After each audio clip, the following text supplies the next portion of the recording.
no sé si lo pronuncio bien. Camilo, muy buenas tardes para ti. Mabel Huertas y Mauricio Fernandini están en la mesa también. Quiero ir al punto porque tenemos menos de 5 minutos para nuestra conversación. Camilo, cuéntanos. Sabemos que en Alemania, por ejemplo, el día de antes de ayer se ha producido 33.949 infecciones nuevas, el número más alto de infecciones desde que apareció la pandemia. ¿Por qué está sucediendo esto en Alemania y por qué la gente no se quiere vacunar en Alemania? Camilo, buenas tardes. Sí, buenos días hasta Perú. Lo que ocurrió en Alemania el último viernes, como usted lo dice, se confirmaron las 37.000 infecciones en personas aquí. El máximo diario que hubo desde el comienzo de la pandemia. Hoy lunes se han reportado 23.500 nuevas infecciones y 37 nuevas muertes por el coronavirus, ¿no? Eso es según los datos de la máxima autoridad de epidemias aquí en Alemania. Si bien esos datos muestran que ha habido una ligera bajada, la tasa de incidencia acumulada en 7 días ha ascendido a una tasa de 191 nuevas infecciones por cada 100.000 habitantes, frente a la tasa de infecciones de 183 registrada en la víspera, ¿no? Por otro lado, es habitual que durante el fin de semana se registren menos casos porque no todos los casos son procesados durante el fin de semana y por ahora esos son los datos. Lo que ha ocurrido precisamente es que en esta época, cuando empieza el invierno en Alemania, estamos ahora en otoño, es como un déjà vu para muchos alemanes, ¿no? Porque hay que recordar, el invierno pasado fue la peor fase del coronavirus en Alemania. Y por ello los expertos, los políticos están tratando de agilizar las medidas para parar este incremento de los casos, ¿no? Camilo, pero el punto es que solo 67% de los alemanes están completamente vacunados de la población total. A pesar de tener vacunas en cantidad, ¿por qué hay resistencia? ¿Se ha estudiado por qué los alemanes no se quieren vacunar, número uno? Y si es que nos puedes confirmar que la mayor parte de casos y muertes son en no vacunados.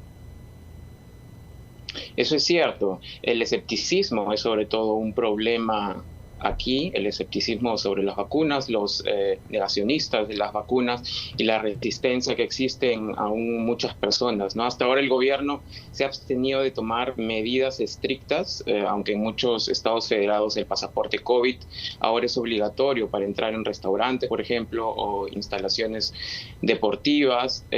Muchos culpan a los negacionistas de las vacunas que hasta ayer, por ejemplo, realizaron movilizaciones en la ciudad de Leipzig, al este de Alemania. Ese es el principal motivo que existe en Alemania, ¿no? Sobre si hay vacunas de más, por así decirlo, en Alemania.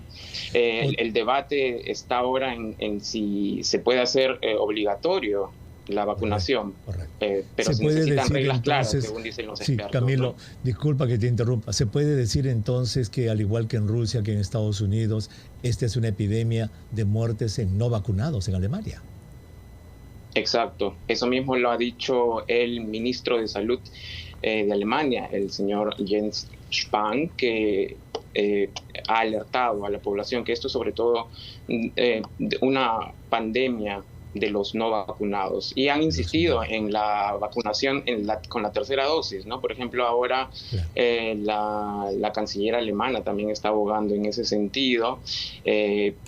Está discutiéndose cuándo se va a empezar a vacunar a las personas con la tercera dosis. Ahora se puede empezar a vacunar a las personas con la tercera dosis a partir de los 70 años, pero ya pronto se piensa vacunar a más gente. Camilo, muchísimas gracias por habernos dado esta perspectiva desde Alemania. Te agradecemos muchísimo. Estás confirmando entonces lo que se suponía que es una pandemia en los no vacunados. Muy agradecido, Camilo. Gracias a ustedes. Gracias.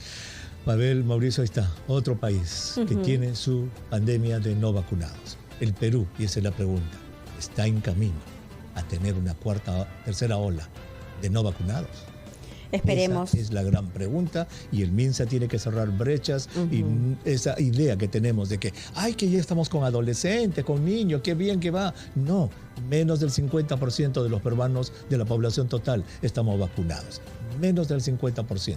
Estamos entre los 5 últimos de Sudamérica. Así que allí debe estar la llave del Ministerio de Salud para evitar precisamente, Mauricio Mabel, que tengamos lo que estamos viendo en otros países, una pandemia en los no vacunados. De acuerdo, doctor. Muchísimas gracias. A las 3 de la tarde lo escuchamos en Espacio Vital. Nosotros tenemos que ir a escuchar el gran resumen de la hora para que esté al día con información y volvemos con más.